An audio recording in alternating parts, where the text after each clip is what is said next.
Hello everyone, welcome to Brahmi academy. स्वागत है आपका लूसेंट रिवीजन सीरीज में, जहां हम पूरे लूसेंट का रिवीजन कर रहे हैं ट्रिक के माध्यम से। हमने शुरुआत की थी इतिहास से, उसके बाद ज्योग्राफी हो गया, पॉलिटी हो गया, स्टैटिक जीके सारे पोर्शन हमने शुरू किए हैं। हिस्ट्री का ये हमारा 20th लेक्चर है। उसके पहले हम 19 लेक्चर देख चुके हैं। बिल्कुल पहले पेज से हमने स्टार्ट किया है पढ़ना, तो आप शुरू से जाकर जरूर देखें। आपको मैंने बेसिक चीजें भी समझाई हैं कि कोई भी चीज क्यों हो रही है। अगर शुरुआत में आपके कुछ चीजें लिखी हुई हैं तो उसका लूसेंट में क्या मतलब है, हर एक चीज हम समझाते हुए चल रहे हैं, तो शुरू से जरूर शुरुआत करिएगा। ठीक है, चलिए स्टार्ट करते हैं। इसके अलावा जब हम पूरी लूसेंट कंप्लीट कर लेंगे तो हम एक कंप्लीट लूसेंट टेस्ट लेंगे, जो कि ब्राह्मी एकेडमी के एप्लीकेशन पर होगी। आपको ऑनलाइन देना है तो आप कहीं से भी पार्टिसिपेट कर सकते हैं। जो फर्स्ट रैंक लाएगा उसको 5000 का इनाम मिलेगा, सेकेंड रैंक वाले को 2500 का और थर्ड रैंक वाले को 1700 का इनाम मिलेगा। तो एप्लीकेशन डाउनलोड करके रखिएगा, जिससे आपको उस टाइम पे नोटिफिकेशन मिल सके। ठीक है, इसके अलावा मैं आपको बता दूं कि हमारे मैनेजमेंट को जैसे ही दिखेगा कि हाँ आप ज्यादा से ज्यादा लोगों को शेयर कर रहे हैं, बच्चे बहुत ज्यादा सपोर्ट कर रहे हैं, तो हम ज्यादा से ज्यादा लेक्चर ला पाएंगे। ये मेरे हाथ में नहीं होता है। आप कुछ बच्चे जो हैं वो बहुत अच्छे से सपोर्ट कर रहे हैं, बहुत अच्छे से कमेंट भी कर रहे हैं कि मैम आप अच्छा पढ़ा रही हैं तो और ज्यादा से ज्यादा करिए, लेकिन शेयर जरूर करिएगा, क्योंकि आप पता चल जाता है कि बच्चों को पसंद आ रहा है कि नहीं आ रहा है, बच्चे कितना शेयर कर रहे हैं। तो ये सारी चीजें जो है मैनेजमेंट टीम देख रही होती है। तो आपसे बस यही एक रिक्वेस्ट है कि ज्यादा से ज्यादा लोगों को शेयर करिए। जो भी प्रिपरेशन कर रहा है उन सबके लिए लूसेंट बहुत ज्यादा जरूरी है, क्योंकि आप देखेंगे जीके जहां भी पूछा जा रहा है आपकी लूसेंट बिल्कुल बहुत ही इंपॉर्टेंट किताब बन जाती है।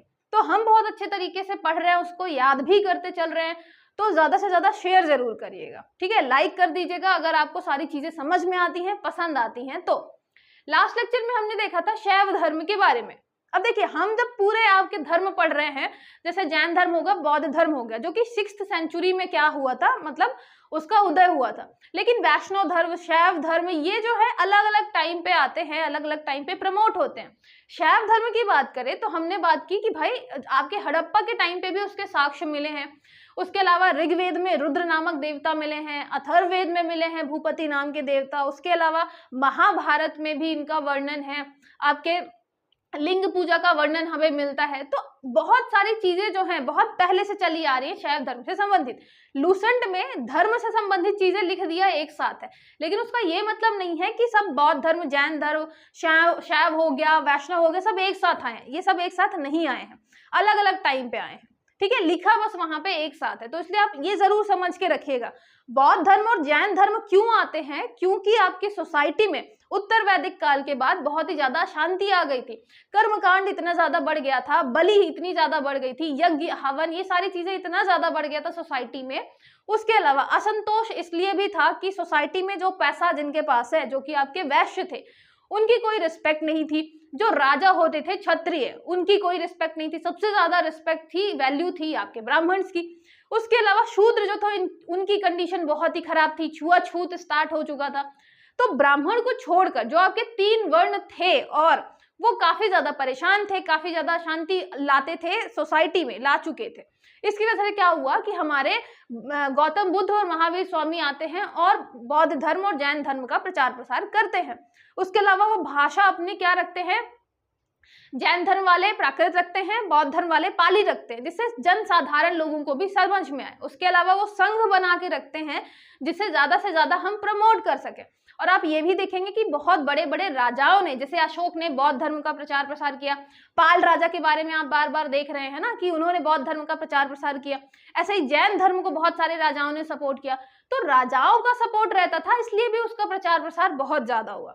फिर शैव धर्म के बारे में हम शुरुआत से तो पढ़ ही चुके हैं। उसके बाद हमें क्या देखना है कि पशुपतिनाथ मंदिर जो है, जो कि काफी ज्यादा फेमस है शैव धर्म से संबंधित, तो वो कहाँ मिलेगा आपको, नेपाल में मिलेगा, देवी पाटन गांव में। अब ये सिर्फ आपका पूछ सकता है ज्यादा से ज्यादा वनडे एग्जाम्स वगैरह में, पशुपतिनाथ मंदिर आपको मिलेगा कहाँ पे। तो याद रखिएगा, नेपाल याद रखना है आपको, है ना, नेपाल ही पूछेगा, ऑप्शन में नेपाल देगा। उसके अलावा बागमती नदी के किनारे, तो चाहे आप ये बागमती चाहे याद करें चाहे ना करें, अब दिमाग में जरूर याद रखेंगे कि यहाँ पे बाघ से रिलेट कर सकते हैं कि पशुपतिनाथ के आसपास, उस मंदिर के आसपास, जैसे ये आपका मंदिर है, इसके आसपास बाघ बने हुए हैं, तो आप ऐसे भी रिलेट कर सकते हैं कि यहाँ पे क्योंकि क्या बने हुए हैं, बड़े बड़े बाग बने हुए हैं, तो बागमती नदी हो गई, बागमती नदी के किनारे हो गया। ठीक है, फिर आता है जो आपकी पशुपतिनाथ मंदिर है, उसको यूनेस्को वर्ल्ड हेरिटेज साइट में ऐड कर लिया गया है 1979 में। अब ईयर पूछने के चांसेस कम है, क्योंकि ऐसा तो है नहीं कि भारत की बात हो रही है, नेपाल की बात हो रही है, तो ये पूछने के चांसेस कम है। बस ये याद रखिएगा, पशुपतिनाथ मंदिर नेपाल यूनेस्को जो वर्ल्ड हेरिटेज साइट है, विश्व विरासत सूची है, उसमें शामिल है। फिर इसकी जो वास्तुकला है वो है पगोडा शैली। जैसे हम अपने यहाँ भारत में पढ़ते हैं, एक नागर शैली है, एक द्रविड़ शैली है, ऐसे ही आप देखेंगे ये शैली जो कहलाती है वो कहलाती है पैगोडा शैली। इसको भी दिमाग में साइड में आप कहीं रखिएगा। जैसे आप पैगोडा बहुत सारे पढ़ते हैं ना, ब्लैक पगोडा हो गया, व्हाइट पगोडा हो गया, तो ये पैगोडा शैली जो है पशुपतिनाथ मंदिर नेपाल में यूज हुई है। फिर आपको मिलेगा कैलाश मंदिर। कैलाश मंदिर जो है वो ये है, आप देखेंगे कि ये पूरा जो था ये पत्थर का इलाका था, मतलब ये आपकी क्या था, पर्वत टाइप का था, छोटा सा ये आपका क्या है, पहाड़ी है। यहाँ पे पहाड़ी जो है उसको काट कर बहुत ही सुंदर सा मंदिर बनाया गया, और आप देख रहे हैं कि शुरू से लेके लास्ट तक ये जो आपका मंदिर है, ये पूरा एक पत्थर में, जो ये पूरा आपका पत्थर रहा होगा पहाड़ी वाला, उसको काट कर बनाया गया। कितना टाइम लगा होगा, कितनी बारीकी से उन्होंने एक एक पत्थर काट के, पूरे पहाड़ को काट कर एक बड़ा सा आलीशान मंदिर बनवाया, जो कि है कैलाश मंदिर। कहाँ मिलेगा, ये मिलेगा एलोरा में, और एलोरा कहाँ मिलेगा, महाराष्ट्र में। तो चाहे आप अजंता गुफाओं की बात करें, चाहे आप एलोरा की बात करें, दोनों है महाराष्ट्र में। एलोरा में आपको मिलेगा कैलाश मंदिर, है ना, भगवान शिव की बात कर रहे हैं तो कैलाश की बात तो करेंगे ही। तो कैलाश मंदिर कहाँ मिलेगा, एलोरा में, महाराष्ट्र में। बनवाया किसने था, तो राष्ट्रकूट शासकों ने बनवाया था। ये बहुत ज्यादा इंपॉर्टेंट है, ये आपके सिविल सर्विसेज एग्जामिनेशन, जैसे कि आपके एमपीपीएससी प्रीलिम्स हो गया, उसके अलावा वनडे एग्जाम्स जो होते हैं आपके अलग अलग स्टेट्स के, सब में ये क्वेश्चन आपका पूछा जा चुका है। कैलाश मंदिर कहाँ मिलेगा, एलोरा में। एलोरा कहाँ स्थित है, महाराष्ट्र में। बनवाया किसने था, राष्ट्रकूट शासकों ने। तो ये याद रखिएगा, है ना। याद कैसे करेंगे, अब हम बात करें यहाँ पे कैलाश की। ठीक है, कैलाश मंदिर कहाँ हो गया, एलोरा में हो गया, एलोरा। ठीक है, तो यहाँ पे एलोरा जो है, एलोरा केव्स जो है आपकी, आप उसको कैसे याद कर सकते हैं। यहाँ पे ऐसा तो है नहीं कि यहाँ पे आप लोरा से भी याद करेंगे, तो लोरा से आप या फिर लोरी कर सकते हैं। ठीक है, एलोरा से आप लोरी कर सकते हैं। यहाँ पे कि लोरी जो है, कैलाश में लोरी जो है कौन सुनाता है, तो राष्ट्रकूट वाले सुनाते हैं। या राष्ट्र जो है, राष्ट्र, उस राष्ट्रकूट की बात ही करें, क्योंकि राष्ट्र से तो कुछ रिलेट होगा नहीं, तो राष्ट्रकूट जो है वो कैलाश में जाकर लोरी सुनाते हैं अपने छोटे छोटे बच्चों को। आप ऐसे भी रिलेट कर सकते हैं, जब आप पढ़ेंगे सातवाहन पढ़ेंगे, राष्ट्रकूट पढ़ेंगे ना, पल्लव पढ़ेंगे, जैसे हमने लास्ट लेक्चर में पल्लव देखा था, है ना, कि जो आपके पल्लव शासक हैं उनके टाइम पे नैनार जो है, नैनार संत काफी फेमस होते हैं। तो किस शासन काल में फेमस होता है, ये भी क्वेश्चन पूछा जाता है, इसलिए राष्ट्रकूट याद करना इंपॉर्टेंट है। राष्ट्रकूट अपने बच्चों को कैलाश में जाकर लोरी सुनाते हैं, तो एलोरा हो गया आपका, उससे रिलेटेड है ना, एलोरा, महाराष्ट्र, राष्ट्रकूट, कैलाश मंदिर। उसके बाद क्या आता है, ये आप कैलाश मंदिर देख ही रहे हैं। फिर आता है आपका यहाँ पे राजराजेश्वर मंदिर, जिसको बृहदीश्वर मंदिर भी बोलते हैं। बहुत बृहद है, बहुत ही बड़ा है, इसलिए हम क्या बोलते हैं, बृहदीश्वर मंदिर। उसके अलावा राजराजेश्वर क्यों बोलते हैं, क्योंकि ये बनवाया था राजराज प्रथम ने। राजराज प्रथम कौन था, चोल राजा था। चोल राजाओं के लिए आपने मूवी देखी होगी PS1 जो आपकी आई है, PS1 और 2 चोल राजाओं से संबंधित है। तो यहाँ पे जो आपके चोल राजा हैं, राजा प्रथम, याद रखिएगा, ये आपके जो राजा है, प्रथम राजा, ये भी याद रखिएगा, प्रथम की बात कर रहे हैं। जो आपके प्रथम राजा हैं, प्रथम चोल राजा, ये भी याद रखिएगा, क्योंकि चोल शासक है, ये भी याद होना चाहिए। तो प्रथम जो आपके चोल शासक हैं, चोल राजा हैं, उन्होंने बृहदीश्वर, एक बृहद मंदिर बनवाया था। तो राजा से आपका याद हो गया राजराजेश्वर, ठीक है, और बृहदीश्वर भी याद रखिएगा, ये आपके शिव भगवान जी से संबंधित है। कहाँ मिलेगा, तंजौर में मिलेगा। ठीक है, तो चोल राजा, राजराज प्रथम, तो प्रथम राजा ने तंजौर में क्या बनवाया, एक बृहद मंदिर बनवाया, तो बृहदेश्वर मंदिर। ठीक है, चोल राजा, राजा प्रथम, इसके अलावा एक और नाम मिलेगा राजराजेश्वर मंदिर। ठीक है, तो ये आपको मंदिर याद रखने हैं। इसके अलावा नैनार संत याद रखना है। उसके अलावा मैंने आपको जो 4 बताया कि संप्रदाय जो है, एक है आपका लिंगायत, ठीक है, एक है नाथ संप्रदाय, एक हो गया आपका पाशुपत, ठीक है, पाशुपत हो गया, एक हो गया आपका लिंगायत हो ही गया, एक हो गया कापालिक, तो ये जितने भी हैं आप जरूर याद रखिएगा, जैसे नाथ का मत्स्येंद्र नाथ जी हो गए, लिंगायत जो है, पाशुपत जो है, कपालिक है, कपालिक की आप फोटो याद रख सकते हैं, आपके चिता की जो है वो राख लगाते हैं पूरी बॉडी में। तो ये सारी चीजें आप जैसे ही इमेजिन करेंगे इसको कि इसका क्या पढ़ा था, इसका क्या पढ़ेगा, तो आप रिलेट करेंगे। लिंगायत साउथ इंडियन में हमने पढ़ा था ना कि दक्षिण भारत में था, जंगम कहलाता था, वीर शैव भी कहलाता था। तो ये सारी चीजें भी आप क्या करेंगे, रिलेट करते चलेंगे। ठीक है, पाशुपत भी हमने रिलेट किया था, नाथ संप्रदाय भी किया था। तो आपको क्या करना है, रिवीजन करना और ये देखना है कि एक दूसरे से चीजें रिलेटेड रहे। उसके बाद शैव धर्म से रिलेटेड आपका क्या होगा, कहाँ कहाँ उसका वर्णन मिलता है, फिर मंदिर कहाँ कहाँ फेमस। तो पाशुपत आपका पशुपतिनाथ मंदिर नेपाल हो गया। हमें क्या मिला है, एलोरा में कैलाश मंदिर मिला है, ठीक है, राजपूत द्वारा बनवाया गया था। उसके अलावा एक आपका बृहदीश्वर मंदिर है, जितना लूसेंट में लिखा है उतना तो कवर करना ही है हमें। बृहदीश्वर मंदिर राजराजा प्रथम चोल राजा थे, इसको राजराजेश्वर मंदिर भी कहते हैं। तंजौर में मिलेगा आपको ये मंदिर। जब हम चोल राजा पढ़ेंगे तब ये सब हम बार बार हमें ये चीजें पढ़नी पड़ेंगे। नैनार संत आपने पढ़ा है, 63 उनकी संख्या है, पल्लव के टाइम पे थे दक्षिण में, ठीक है। और नयन था, नयन थर्ड आंख किसकी है, शैव आपके भगवान शिव की। तो हमने शैव धर्म से उसको रिलेट किया था। फिर आता है आपका वैष्णव धर्म। वैष्णव धर्म की प्रारंभिक जानकारी हमें उपनिषद से मिलती है। तो याद रखिएगा, अगर शुरुआत की बात करें कि हमें जानकारी कहाँ से मिलती है, तो उपनिषदों से मिलती है। मतलब आपका शैव धर्म और बहुत पहले आ गया था, क्योंकि उसकी जानकारी हमें हड़प्पा में मिलती है, ऋग्वेद में मिलती है। लेकिन वैष्णव धर्म बाद में आया, बाद में आपका उपनिषद तो हमने बाद में लिखे हैं, तो उसकी पहली जानकारी, प्रारंभिक जानकारी हमें उपनिषद से मिल रही है, मतलब ये बाद में आया है। फिर है इसका विकास जो है किससे हुआ है, तो भागवत धर्म से हुआ है। अब एक चीज देखिएगा, जब हमारी सोसाइटी में एक तो आपका चल रहा है हिंदू धर्म, ठीक है, एक आपका चल रहा है हिंदू धर्म, हिंदू या उस टाइम पे आप ठीक है सनातन धर्म की बात कर लें, एक सनातन धर्म हमारे यहाँ चल रहा है। फिर जब हमने देखा कि ये जो आपका हिंदू धर्म है इसमें बहुत ज्यादा अशुद्धियां आ गई है ना, बहुत सारी ऐसी चीजें आ गई हैं जो सोसाइटी में अशांति फैला रही है, तो उसके खिलाफ क्या आता है, बौद्ध और जैन धर्म आता है, जैन धर्म आता है। अब यहाँ पे जो आपके हिंदू धर्म में है ब्राह्मण, अब ब्राह्मण तो देख ही रहे कि भाई ये दूसरे धर्म वाले आ गए, तो इसकी वजह से ज्यादा बहुत सारे लोग अट्रैक्ट हो रहे हैं बौद्ध धर्म और जैन धर्म की तरफ। तो अब हमें क्या करना चाहिए, तो फिर ब्राह्मण ने क्या किया, ब्राह्मण लेकर आते हैं भागवत धर्म, भागवत धर्म। तो इसलिए आप देखेंगे कि ये बाद में आता है, ठीक है। तो भागवत धर्म लेकर आते हैं। भागवत धर्म में क्या रहता है कि हम थोड़ा सा लिबरल हो जाएंगे। जैसे हमने बोल दिया कि भाई जो आपके शूद्र हैं वो वेद पढ़ नहीं सकते, सुन भी नहीं सकते, पढ़ना तो छोड़िए, तो शूद्र जो है उनकी, क्योंकि वो इतने ज्यादा अपवित्र हैं कि वो वेदों को सुन भी नहीं सकते। लेकिन यहाँ पे क्या होता है, फिर ब्राह्मण देखते हैं कि भाई ये दोनों अट्रैक्ट कर रहे हैं, ये सबको एक्सेप्ट कर रहे हैं, चाहे वो वैश्य हो, चाहे शूद्र हो, चाहे महिलाएं हो। तो इन्होंने फिर भागवत धर्म लेकर आए ब्राह्मण, उनके मतलब थोड़ा सा उनको कमजोर करने के लिए कि भागवत धर्म जो है वो मेन क्या रहेगा कि यहाँ पे जो सबसे पहला वहां पे वर्णन मिला है उसका, आपके कृष्ण जी का या आपके वैष्णव धर्म का, तो कहाँ मिला है, छांदोग्य उपनिषद में मिला है। तो याद रखिएगा कि कृष्ण जी का जो उल्लेख है वो कहाँ मिलता है, छांदोग्य उपनिषद में, छंद से रिलेटेड है, ठीक है, छंद से रिलेटेड। तो हमारे कृष्ण जी का क्या होता है, छंद से रिलेटेड आपको करना है कि छांदोग्य उपनिषद में वर्णन मिलता है देवी की पुत्र के रूप में और अंगिरस के शिष्य के रूप में, ठीक है।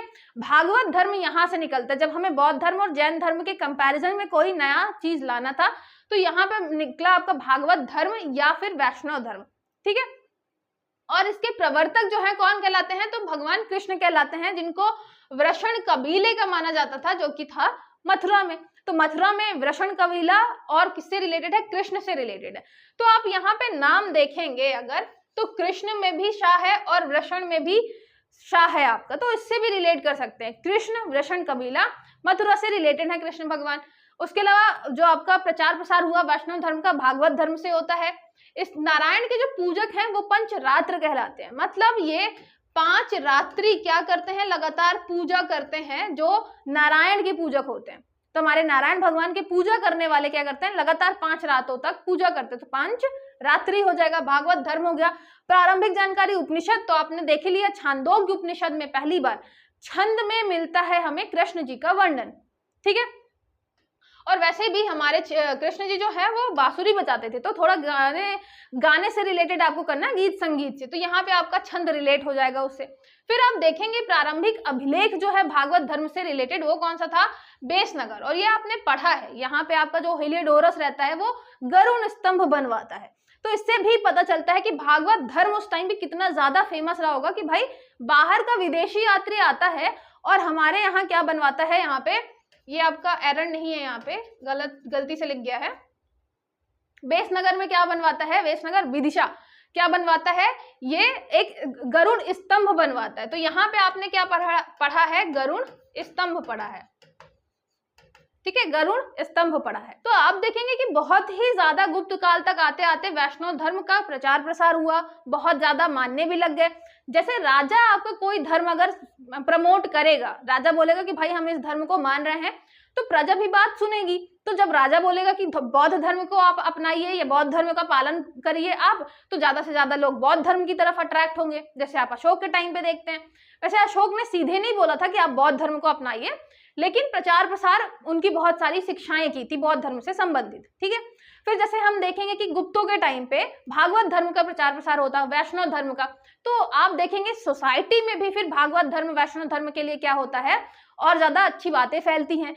विदेशी यात्री आता है बाहर से, हेलियोडोरस, वो गरुण स्तंभ बनवाता है बेसनगर में, ठीक है। वहां पे जो अभिलेख है, इंस्क्रिप्शन है, वहां पे हमें पता चलता है कि भाई भागवत धर्म का प्रचार प्रसार चल रहा था।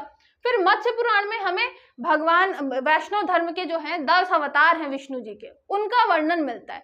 तो याद रखिएगा ये 10 अवतारों का वर्णन कहाँ मिलेगा, मछली वाले पुराण में। मछली वाले पुराण में ही लिंग पूजा का वर्णन भी मिलता है। इसी मछली वाले पुराण में हमें क्या मिल रहा है, हमें 10 अवतारों का वर्णन मिल रहा है कृष्ण जी के।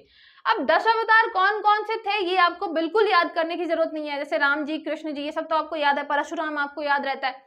शुरुआत वाले जो है आपके जैसे नृसिंह हो गए, वराह अवतार हो गए, ये भी आपको याद रहता है। स्टार्टिंग की याद रखिएगा, सबसे पहला मछली था, है ना, ये जरूर याद रखिएगा। और आप ये भी देखिए कि जब हम पूरे दुनिया बनने की बात करते हैं तो ये मानते हैं कि सबसे पहला जो जानवर, जो जीव बना होगा वो पानी का रहा होगा। तो इसलिए आप देखेंगे कि पहले अवतार में भी हमने क्या बनवाया है, भगवान शिव को, भगवान विष्णु को मत्स्य अवतार दिया है। तो कहीं ना कहीं आप देख रहे हैं साइंस से भी रिलेटेड थी ये सारी चीजें। हमने कोई ऐसा बाहर बाद वाला अवतार नहीं दे दिया, हमने बताया कि भाई सबसे पहला अवतार मछली वाला था, मत्स्य अवतार। और सबसे पहले जब हम बात करें तो पृथ्वी में भी जो पहला जीव बना होगा वो पानी का ही रहा होगा, तो मछली रही होगी। तो हम कहीं ना कहीं किससे रिलेट कर रहे हैं, साइंस से भी रिलेट कर रहे हैं इसको, कि दुनिया में जो पहला बना होगा तो हमारे विष्णु जी जो है पहले अवतार मत्स्य के रूप में लेकर आए थे, ठीक है। 10 अवतारों का वर्णन किसमें है, मत्स्य पुराण में है, तो मछली वाले पुराण में ही 10 अवतारों का वर्णन भी है। फिर ये देखेंगे आपकी गुप्त काल में वराह अवतार बहुत ही ज्यादा प्रसिद्ध था, ठीक है। वराह अवतार था, गरुण जो था उसका काफी यूज हो रहा था।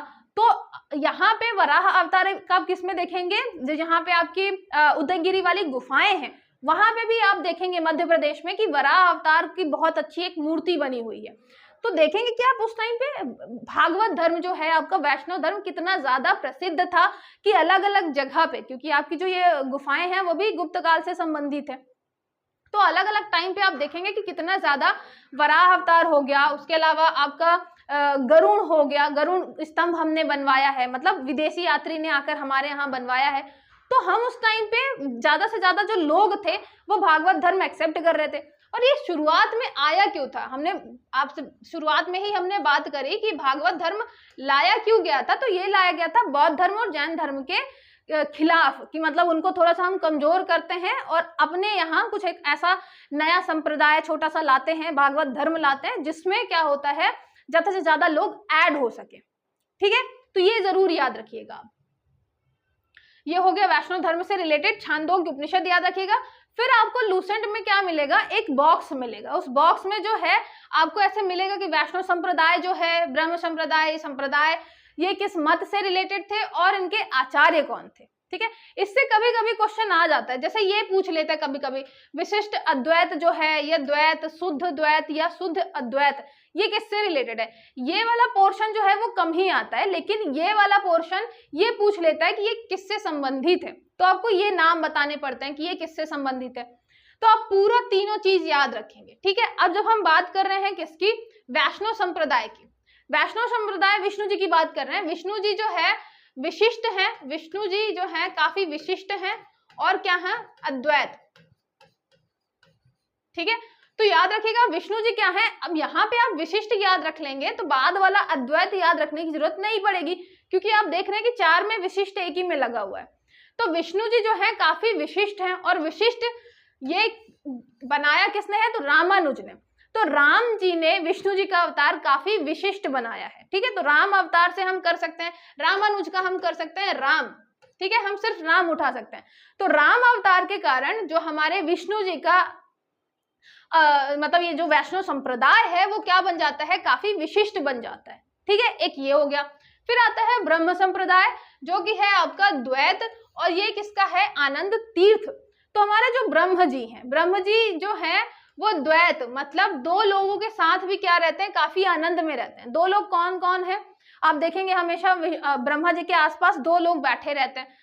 तो आपको इमेजिन करना कि ब्रह्मा जी के आसपास 2 लोग बैठे हैं तो वो हमेशा आनंद में रहते हैं, बातें बातें करते रहते हैं। ठीक है, तो आपके हो गए ब्रह्म संप्रदाय द्वैत मत से रिलेटेड है, और आनंद तीर्थ हो गए आचार्य। फिर आता है रुद्र संप्रदाय। रुद्र किससे रिलेटेड हो गया, शिव जी से रिलेटेड हो गया। तो जब हम शिव जी की बात करेंगे तो शिव जी किससे रिलेटेड है, शुद्ध द्वैत से रिलेटेड है। तो मतलब शिव जी को हम क्या मानते हैं, शुद्ध मानते हैं, बिल्कुल। शिव जी हो गया शुद्ध, और ये किससे हो गया, वल्लभाचार्य जी से रिलेटेड। तो वल्लभाचार्य शिव जी को क्या मानते हैं, सबसे शुद्ध मानते हैं।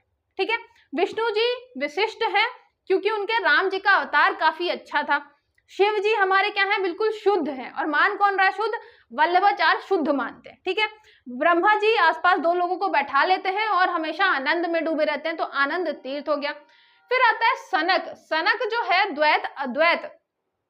तो जो सनक है थोड़ा सनकी टाइप का है, तो क्या करता है, वो बोलता है एक बार कि द्वैत है, एक बार बोलता है कि नहीं अद्वैत है। ठीक है, और ये किससे रिलेटेड है, तो निम्बार्काचार्य से रिलेटेड है। निम्बार्काचार्य को आप नींबू भी कर सकते हैं, है ना, नींबू से रिलेट कर सकते हैं। तो हमारा मतलब ये जो लोग नींबू खाते हैं थोड़ा सा सनकी टाइप के होते हैं, वो कभी कभी बोलते हैं कि द्वैत है अद्वैत है, हमारा जो नींबू है वो 2 चाहिए, कभी कभी चाहिए नहीं, एक ही में बहुत ज्यादा हो जाता है। तो द्वैत और अद्वैत जो दोनों की बातें करते हैं वो है सनकी, और वो नींबू खाते हैं, याद रखिएगा। निम्बार्काचार्य से आप नींबू से रिलेट कर सकते हैं। ठीक है, और ये हम सिर्फ रिलेट करने के लिए बोल रहे हैं, ये नहीं है कि कोई उसका गलत मतलब निकालेगा। द्वैत और अद्वैत ये दोनों आपको एक याद रखना है कि द्वैत अद्वैत दोनों की बातें करता है नींबू खाने वाला, जो कि थोड़ा सन की है। जब हम शिव जी की बात करते हैं तो शिव जी क्या है, बिल्कुल शुद्ध रूप में रहते हैं, और ये मानता कौन है, वल्लभाचार्य जी मानते हैं। तो वल्लभाचार्य शुद्ध अद्वैत, और ये हो गया आपका शुद्ध द्वैत है, और ये हो गया रुद्र संप्रदाय से रिलेटेड। फिर आता है ब्रह्मा जी। ब्रह्मा जी 2 लोगों को अपने पास बैठाते हैं, तो सिर्फ हो गया द्वैत, याद रखिएगा द्वैत, और उसके बाद क्या होता है, आनंद में डूब जाते हैं, तो आनंद तीर्थ।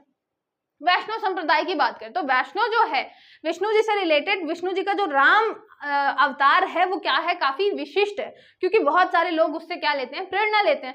तो विशिष्ट अद्वैत हो गया, रामानुज हो गया, और वैष्णव संप्रदाय हो गया। ठीक है, विशिष्ट अद्वैत है, पूरा आप याद ना भी करें तो चलेगा, क्योंकि कभी भी ऐसे आपको ऑप्शन देगा ही तो आपको पता ही चल जाएगा, एक विशिष्ट है, एक शुद्ध है, एक द्वैत है, और एक द्वैत के साथ अद्वैत भी है। ठीक है, ये हो गया। उसके अलावा विष्णु, ब्रह्मा, रुद्र और सनक, ये आपके क्या हो गए, 4 संप्रदाय हो गए। अब देख रहे हैं वैष्णव संप्रदाय और आपका जो शैव धर्म है या शैव संप्रदाय है, वो सब किससे रिलेटेड है, आज के टाइम तक आप देख रहे हैं कि वो प्रेजेंट है ना। आज के टाइम पे भी आप ये सारी चीजें देखते हैं, लिंग पूजा देख रहे हैं। उसके अलावा हम चाहे विष्णु जी की बात करें, है ना, 10 अवतारों की बात करें, वो सारी चीजें अभी भी प्रेजेंट हैं। उसके अलावा जो आपके पेड़ों की पूजा है वो अभी हम कर रहे हैं। तो आप देखेंगे जब हम भारतीय संस्कृति की बात करते हैं तो हड़प्पा टाइम से लेकर अभी तक चीजें जो है कंटिन्यू है।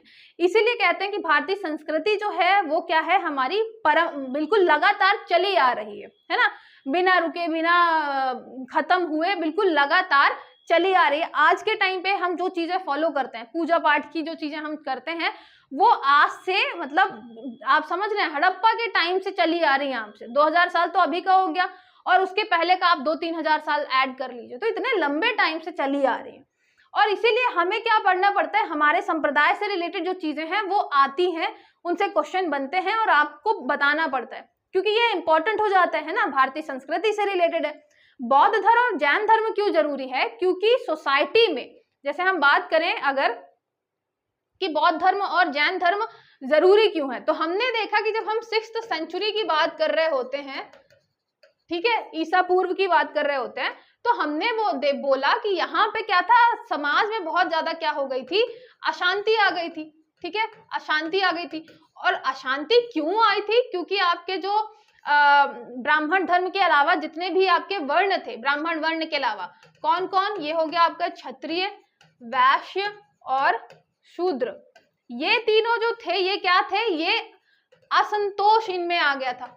अब इसमें इन तीनों में असंतोष था, इनको पोजीशन की वजह से था, इनको पैसे हैं तो भी मतलब नहीं है, और शूद्र जो है उनकी तो कंडीशन ही अच्छी नहीं है, तो इन तीनों में असंतोष था, इसकी वजह से समाज में अशांति आ गई।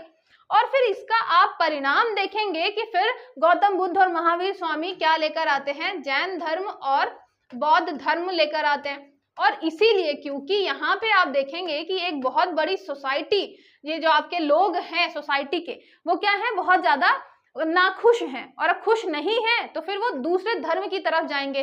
तो इसीलिए आप देखेंगे कि जैन धर्म और बौद्ध धर्म में बोला गया कि भाई हम क्या करते हैं, यहाँ पे हम मूर्ति पूजा की बात नहीं करेंगे, मूर्ति पूजा नहीं करना है, छुआछूत की बात नहीं करेंगे, ठीक है, छुआछूत की बात नहीं करेंगे, उसके अलावा यज्ञ नहीं करना है ना, यज्ञ हो गया, कर्मकांड हो गया, कर्मकांड को इन्होंने बताया कि सब फालतू है, इससे कुछ नहीं होगा, ठीक है। उसके अलावा आपने देखा कि यहाँ पे ईश्वर की जो शक्ति है, ईश्वर को इन्होंने बोला कि अस्तित्व नहीं है ईश्वर का, क्योंकि अभी तक ईश्वर के नाम पर ही बोल रहे थे ना कि आप ऐसा करो तो ईश्वर खुश होंगे, आप ये चढ़ाओ तो भगवान खुश होंगे, तो इन्होंने बोला भाई ईश्वर है ही नहीं, तो ये तुम करो ही नहीं उनको खुश करने के लिए कि यज्ञ करना है, पूजा पाठ करनी है। तो ये सारे कॉन्सेप्ट आते हैं।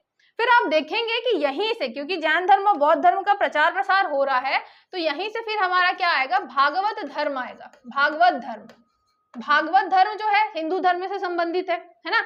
आपका वैष्णव संप्रदाय आता है, तो फिर वैष्णव संप्रदाय जो है वो धीरे धीरे फेमस होता है, जिसकी शुरुआत होती है कृष्ण जी से, वृषण कबीले के थे, मथुरा।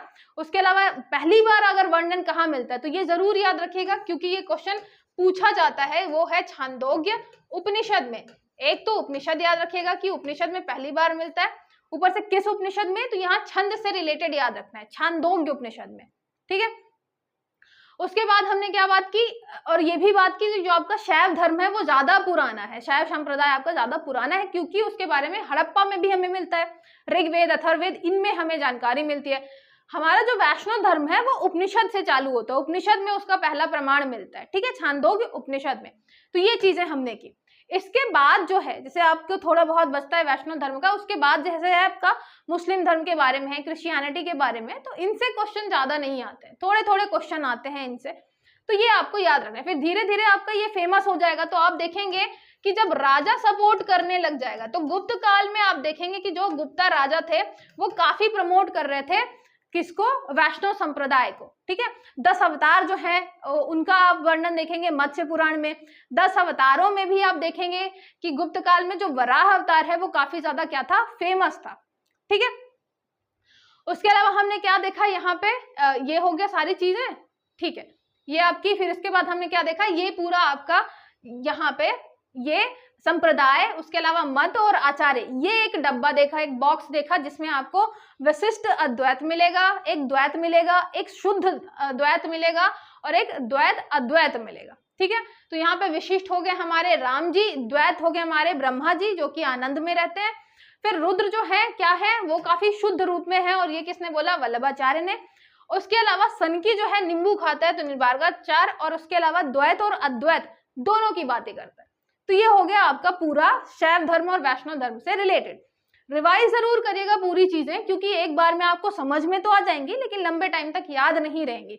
तो याद करने के लिए रिवाइज जरूर करिएगा, ज्यादा से ज्यादा लोग को शेयर करिएगा, जिससे हम और ज्यादा अच्छे से वीडियो बना पाए, ज्यादा से ज्यादा आपको जल्दी से जल्दी अवेलेबल करा पाए, ठीक है। कोई भी डाउट है आप कमेंट करके पूछ सकते हैं। चलिए मिलते हैं नेक्स्ट लेक्चर में।